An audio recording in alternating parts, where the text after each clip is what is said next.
Hello everyone, this is Ben Ryder from the Academy of Gaming, Film and Animation, and what we're looking at today is how to animate the chest inside of Maya. So I did a video of how to animate it inside of Blender and export it out as an FBX, so I figured I should also do that for our Maya students as well. Most of you have taken to animation quite well, so you don't need to follow this guide if you've already got it, and I would encourage you to make sure that you try this yourself before looking for guides and help, just so you can get a feel for it yourself, and then look more at the principles of animation and think how you can improve it for yourself rather than trying to find a guide. But if you do need one and you're still stuck, this can help you get to what would be considered a passing grade, and then we'll move from there. So first things first, we want to make sure that our chest is facing the Z-axis. Now mine originally wasn't, so just go back a few steps and show how I fixed that.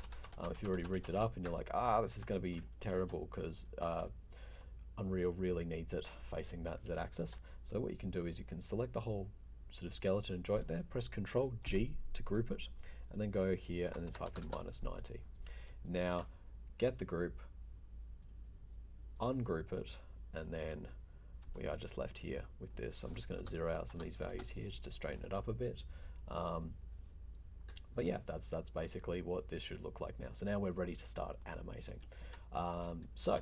To do that, you've noticed I've got my little animation graph down here. We'll talk about that as we go, but basically the one you want to worry about if you're just getting started with is just this timeline down here. So I'm going to have like a rumble animation, an open animation, and a close animation here. So just to start with, press S just to keyframe its rest position.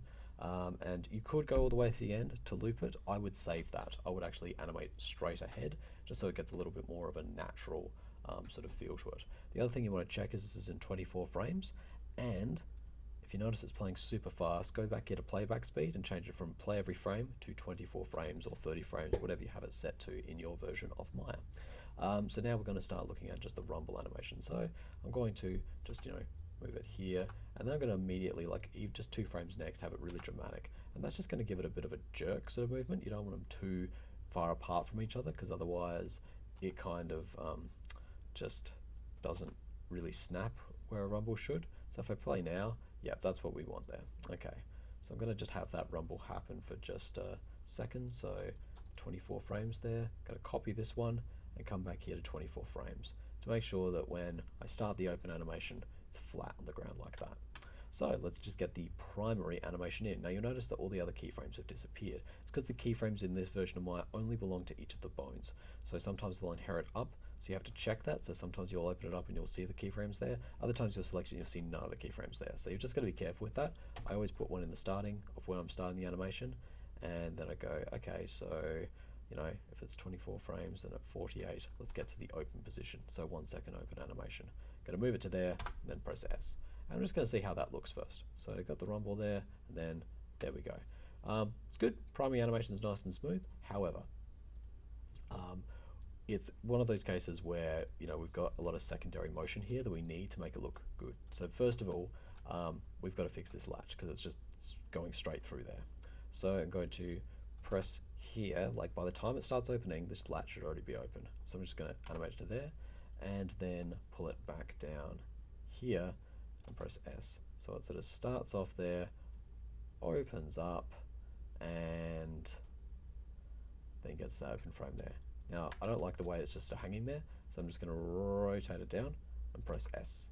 And then that way it sort of gets a bit of an arc animation there as well. So it opens up and then goes to the back there, but it shouldn't really do that. It should actually sort of be following the weight and the inertia thing. So I'm just going to give it just a bit of a swing there and everything else like that, just so it's got a nice little arc to it.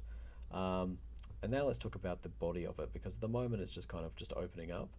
It'd be quite possible that during this phase here it would lean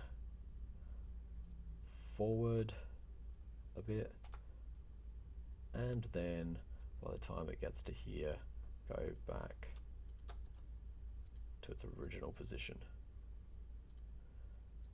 And that just gives it a bit of inertia, so I'm actually going to have it get down to that position a little bit quicker, so that it sort of feels like, yep, and then there we are. Just to give it a bit of like extra movement, so it doesn't feel so solid. It actually feels like the lid is quite heavy in its own right.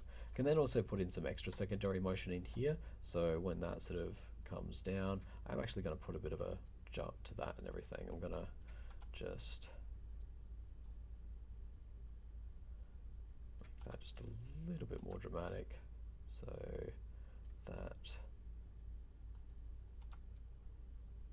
then when that hits the ground there and it sort of just levels out, I'm going to make it so that it goes, okay, so it hits there and that starts, and then when that hits, comes out and then comes back into its original position,